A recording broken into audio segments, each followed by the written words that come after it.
Hello, everyone, and welcome to JA's Titan Challenge Mentor Briefing. My name is Michelle Anderson from Junior Achievement, and I am joined along with Kevin Heatley from Gorham Savings Bank. And we're going to do a quick overview on what it means to be a Titan Mentor for the Tuesday, February 9th Titan Challenge. First off, Titan Challenge is an online business simulation competition for high school students across the state. This competition takes place at 7 locations statewide. And each team is made up of 3 students, and each student takes on a different role within the company. One will be the CEO, one will be the CFO, and the other will be a marketing and research and development person, and you will mentor one team. First off, here is the agenda for the day. We begin with registration at 8:15, and we kick off with some morning speakers at 8:40. At 9 o'clock is when the students will break off and do a junior achievement lesson depending on what role they are playing within the team. And then at 9:45, those students will come back and we will take part in an overview and a practice round just to get everyone comfortable. At 9 o'clock, you are welcome to go with the students and listen to those sessions, or you're free just to hang tight and wait for the groups to come back together. At 10 o'clock is when we'll start the competition, and we will end about 2 o'clock with some local speakers and when we announce the awards. So I'm going to turn it over to Kevin that's going to talk a little bit more about the game. So each student team that you're going to be part of is selling holo generators. So you'll see in a minute the breakdown of how they're going to be doing that. But this is the product that they need to figure out how they're going to market, how many they're going to make, and all the variables that go into running a business to sell these holo generators. So in order to score in the competition, your team versus the other teams, what we've done is we're going to be breaking each round, we're going to be breaking each of the students into different industries, they're called. And each industry has up to 8 teams in them, and you'll be scored against those teams based on what's called a performance index, or PI. The PI is one number that's based on 5 different smaller numbers, and those are listed here, retained earnings being the most beneficial of the 5 numbers. What we'll do now is just go through some screens so you can see more information about each of these components, but just keep in mind that all of the components have some value to your team, and they need to keep it all in mind as they do the competition.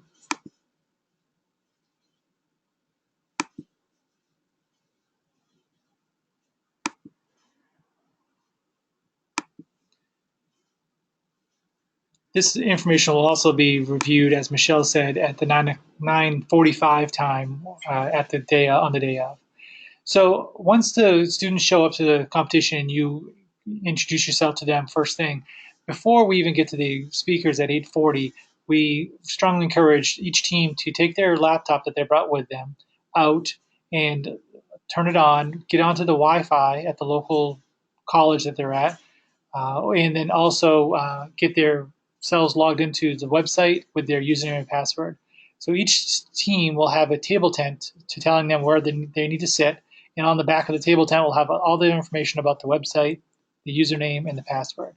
They'll go to this screen and put that information in, and they'll be brought to this next screen, which will tell them that basically they're ready to go. So if they can get to this screen before we even start the speakers, that would be great.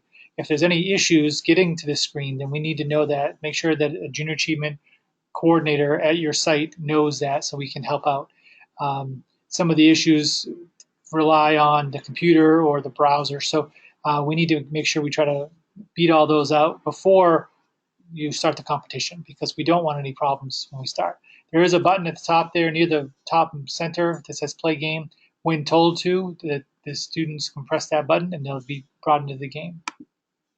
When they're brought in, they'll get to this screen which is where they'll kind of live most of the time.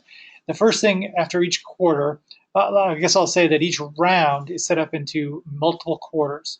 So they need to make decisions every quarter about all the different components, variables that they're going to be asked about.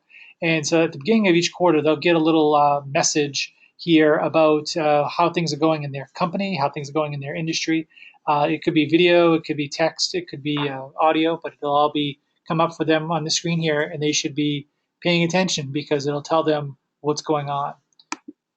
So then they'll get to this screen here, and each of the tabs across the top where it says plan, reports, analysis, and product all have different information, as well as there's buttons on the upper right hand side where it says advice for unit price and unit production.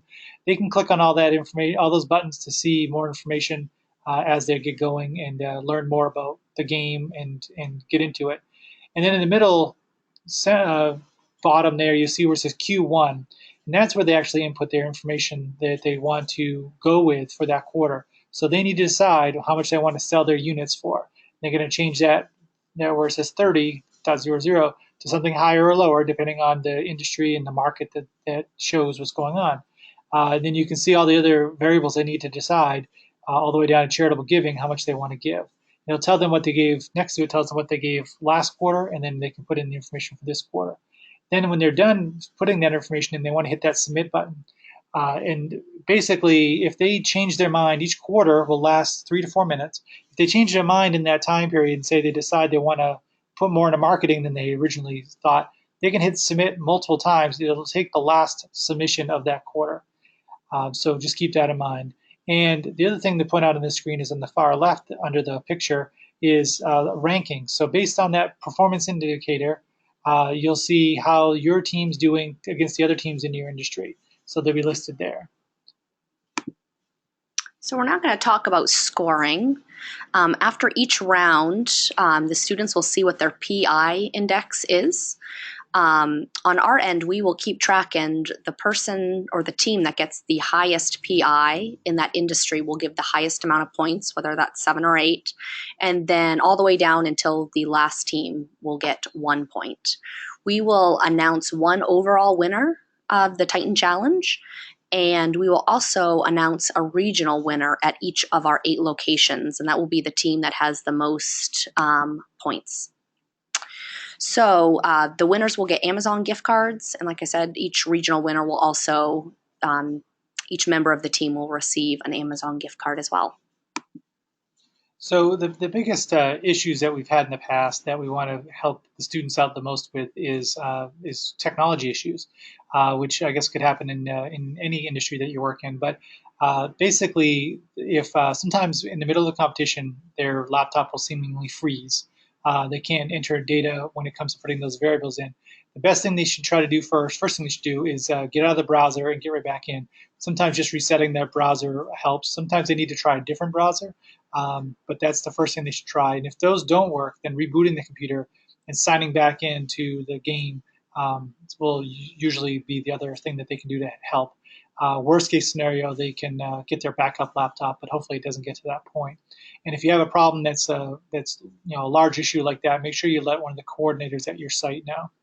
And to keep that in mind, as we talked earlier about the submission button that's on the competition screen, even if you miss a whole round, because they're 3 to 4 whole quarter, they're 3 to 4 minutes long. But if it takes that long to reboot a computer, it will still remember your default settings or your variables that you put in from the previous quarter that you submitted. So it's not going to go back to 0 or anything silly like that. It will actually try to keep you in the game with your default settings. And then the other thing to keep in mind is, there are different economic variables that the game's going to throw at the students as far as, it could be a world economic crisis or something. They don't know that going into it. So depending on the decisions they may go bankrupt. It's not the end of the world. Basically, what that means is for that round, they're going to be knocked out, and they'll be at the bottom of that round. But they'll be right back in it the next round. So they'll start over fresh, and they could win the next round. There's no carryover from one round to the next. And so when it comes to mentoring, the best thing we can say here is, try to come up with something with the students in the beginning, like a game plan. And some of the students may already have good game plans. Some of the economics teachers that they have talk about the Titan Challenge before they even come to the day of.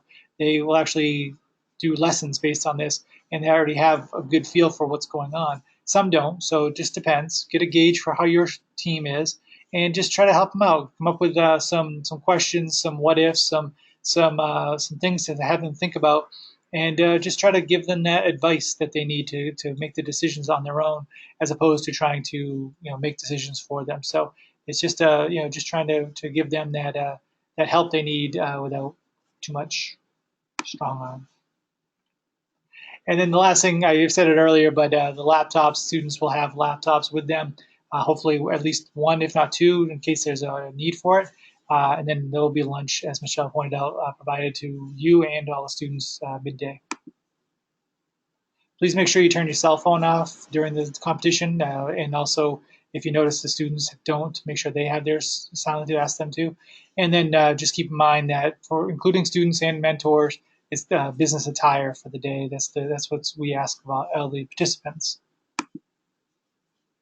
Great. We want to thank you very much for taking the time to mentor a team. Certainly, if you have any questions, don't hesitate to give the Junior Achievement Office a call. Our number is 347-4333, and we are available on email as well. Best of luck to your teams, and thanks again for being a Titan mentor. Yes, thank you.